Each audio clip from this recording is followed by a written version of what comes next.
నాము అయితే ప్రెజెంట్ అక్కడ చాలా మంది అభిమానులు కూడా వచ్చి చేరుతున్నారు. చాలా మంది సహచర నటులు కూడా అక్కడికి వచ్చి ఫిష్ వెంకట్ని కాపాడుకోలేకపోయామంటూ కూడా రోధిస్తున్నటువంటి పరిస్థితి కనిపిస్తుంది.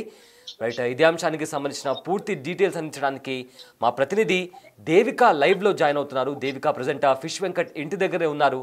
ఎస్ దేవిక, చెప్పండి. ఫిష్ వెంకట్ చాలా రోజుల నుంచి ఆయన హాస్పిటల్లో ఉన్నారు, ట్రీట్మెంట్ తీసుకుంటున్నారు. చాలామంది ఆయనకు ఆర్థిక సహాయం అందించడానికి కూడా ముందుకొచ్చారు. బట్ నిన్న రాత్రి ఆయన చనిపోయినట్టు తెలుస్తుంది. సో ఏంటి ప్రజెంట్ అక్కడ సిచ్యువేషన్ ఏంటి దేవిక?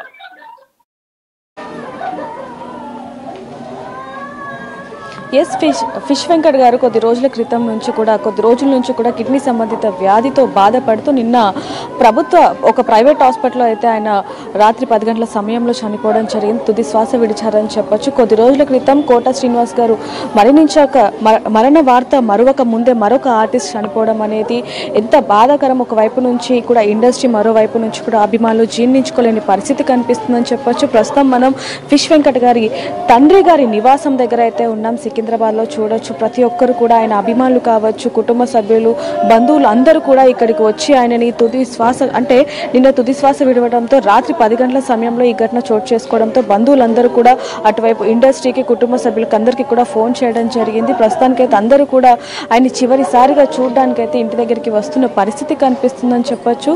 ఒక్కసారిగా ఇండస్ట్రీ అలాగే అభిమానులు ఒక్కసారిగా జీర్ణించుకోలేని పరిస్థితి కనిపిస్తుంది. ఎందుకంటే 100 సినిమాలకు పైగా అనేక సినిమాల్లో నటించిన వ్యక్తి, ఎంతో మందిని నవ్వించిన వ్యక్తి ఇక లేరు అన్న వార్త అభిమానులు అలాగే కుటుంబ సభ్యులు జీర్ణించుకోలేకపోతున్నారని చెప్పొచ్చు. చూడొచ్చు, అందరూ కూడా కన్నీరు మున్నీరు అవుతున్న పరిస్థితి కనిపిస్తుంది.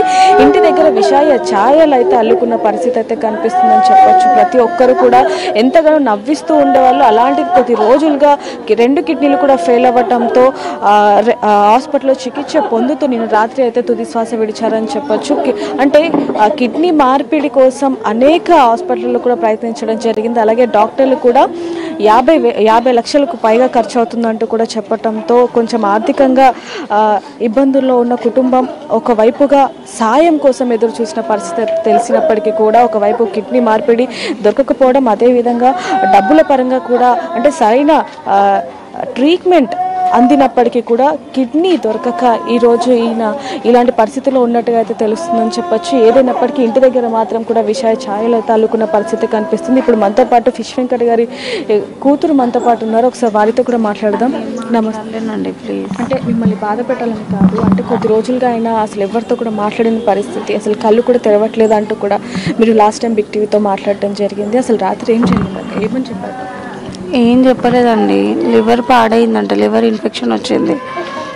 నైట్ 8:30 నుంచే బ్రీతింగ్ ప్రాబ్లం అయ్యింది, బీపీ డౌన్ అయిపోయింది.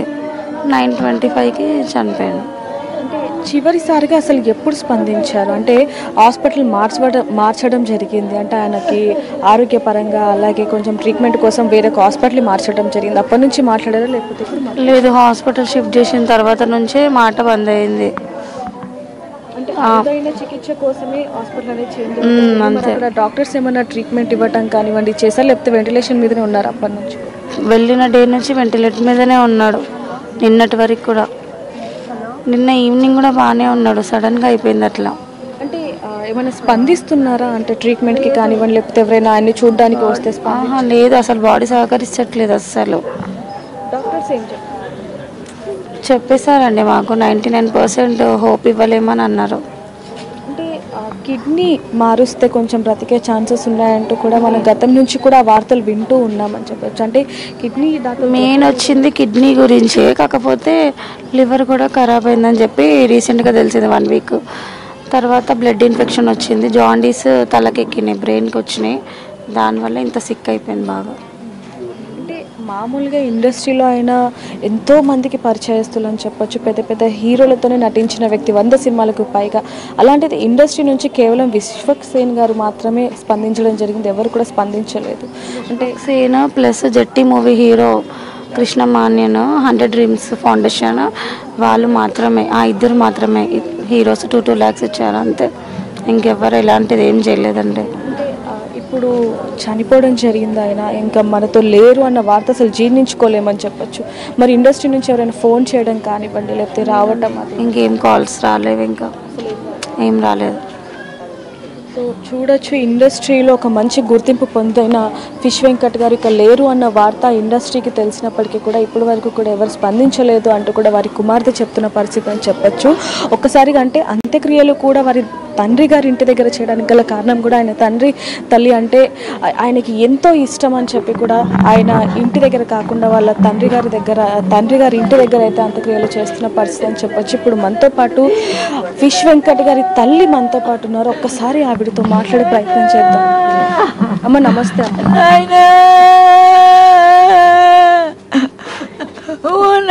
నా కొడుకమ్మా, వెంకటేశ నా కొడుకు, లేబున్నమ్మా, శంకట్ని లేబున్నమ్మా, అమ్మా లేబుండి బాగలేదు, అమ్మా అని అంటుండమ్మా, అమ్మ అని మాట్లాడు.